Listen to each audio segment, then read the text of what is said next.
ತಲಪಾಡಿ ನಾರ್ಲದ ಶ್ರೀ ನಾರ್ಲತ್ತಯ್ಯ ನಾಗಬ್ರಹ್ಮ ಸೇವಾ ಸಮಿತಿ ಹಾಗೂ ಮಹಿಳಾ ಮಂಡಳಿ, ಸ್ವಾಮಿ ಕೊರಗಜ್ಜ ಸೇವಾ ಸಮಿತಿ, ನಾರ್ಲಪಡಿಲಿನ ಸಂಗಮ್ ಫ್ರೆಂಡ್ಸ್ ಹಾಗೂ ಮಹಿಳಾ ಮಂಡಳಿ, ನವಕೇಸರಿ ಫ್ರೆಂಡ್ಸ್, ನವಕೇಸರಿ ಮಾತೃಮಂಡಳಿ ಮತ್ತು ಭಾರತೀಯ ಅಂಚೆ ಇಲಾಖೆ ಮಂಗಳೂರು ವಿಭಾಗ ಇದರ ಸಹಯೋಗದಲ್ಲಿ ನಾರ್ಲಪಡಿಲ್ ಸರ್ಕಾರಿ ಕಿರಿಯ ಪ್ರಾಥಮಿಕ ಶಾಲೆಯಲ್ಲಿ ಭಾನುವಾರ ಅಂಚೆ ಜನಸಂಪರ್ಕ ಅಭಿಯಾನ ಆಧಾರ್ ನೋಂದಣಿ ಮತ್ತು ತಿದ್ದುಪಡಿ ಶಿಬಿರ ನಡೆಯಿತು.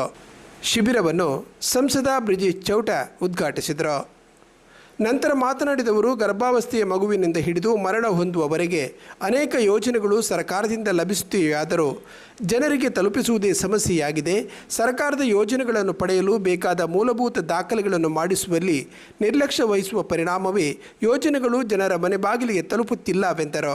ಬಿಜೆಪಿ ಮಂಗಳೂರು ಮಂಡಲದ ಅಧ್ಯಕ್ಷರಾದ ಜಗದೀಶ್ ಆಳ್ವ ಕುವೆತ್ತಬೈಲು, ದೇವಿಪುರ ಶ್ರೀ ದುರ್ಗಾ ಪರಮೇಶ್ವರಿ ಕ್ಷೇತ್ರದ ವ್ಯವಸ್ಥಾಪನಾ ಸಮಿತಿ ಅಧ್ಯಕ್ಷರಾದ ವಿಶ್ವನಾಥ ಶೆಟ್ಟಿ ನಾರ್ಲ, ತಲಪಾಡಿ ಗ್ರಾಮ ಪಂಚಾಯತ್ ಮಾಜಿ ಅಧ್ಯಕ್ಷರಾದ ಸುರೇಶ್ ಆಳ್ವ ಸಂತೆಗುತ್ತು, ನಾರ್ಲತ್ತಯ್ಯ ನಾಗಬ್ರಹ್ಮ ಸೇವಾ ಸಮಿತಿ ಅಧ್ಯಕ್ಷರಾದ ಉದಯಕುಮಾರ್ ಶೆಟ್ಟಿ, ಸಂಗಮ್ ಫ್ರೆಂಡ್ಸ್ ಅಧ್ಯಕ್ಷರಾದ ಅಕ್ಷಯ್ ಶೆಟ್ಟಿ, ನವಕೇಸರಿ ಫ್ರೆಂಡ್ಸ್ ಅಧ್ಯಕ್ಷರಾದ ನಿತಿನ್ ಪೂಜಾರಿ, ವಿಕಲಚೇತನ ಹಾಗೂ ಹಿರಿಯ ನಾಗರಿಕರ ಸಬಲೀಕರಣ ಇಲಾಖೆಯ ತಾಲೂಕು ಸಂಯೋಜಕ ಜಯಪ್ರಕಾಶ್ ತಚ್ಚಾಣಿ, ಅಂಚೆ ಇಲಾಖೆ ಮಂಗಳೂರು ವಿಭಾಗದ ಮುಖ್ಯಸ್ಥರಾದ ಶಿವಪ್ರಸಾದ್, ಬಿಜೆಪಿ ಮುಖಂಡರಾದ ಜಿತೇಂದ್ರ ಶೆಟ್ಟಿ ತಲಪಾಡಿಗುತ್ತು, ನಿತ್ಯಾನಂದ ಭಂಡಾರಿ, ಯುವ ಮೋರ್ಚಾ ಉಪಾಧ್ಯಕ್ಷರಾದ ನಿತ್ಯಾನಂದ ಶೆಟ್ಟಿ ನಾರ್ಲ ಹೊಸಮನೆ, ಬಿಜೆಪಿ ಬೂತ್ ಅಧ್ಯಕ್ಷರಾದ ಹರಿಪ್ರಸಾದ್ ಶೆಟ್ಟಿ ಮೊದಲಾದವರು ಉಪಸ್ಥಿತರಿದ್ದರು.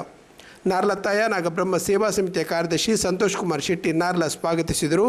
ಆಶಾ ಪದ್ಮನಾಭ ಶೆಟ್ಟಿ ಪ್ರಾಸ್ತಾವಿಕ ಮಾತುಗಳನ್ನಾಡಿದರು. ಮೇಘಶ್ರೀ ವಂದಿಸಿ ಗೀತಾ ಶೆಟ್ಟಿ ನಿರೂಪಿಸಿದರು.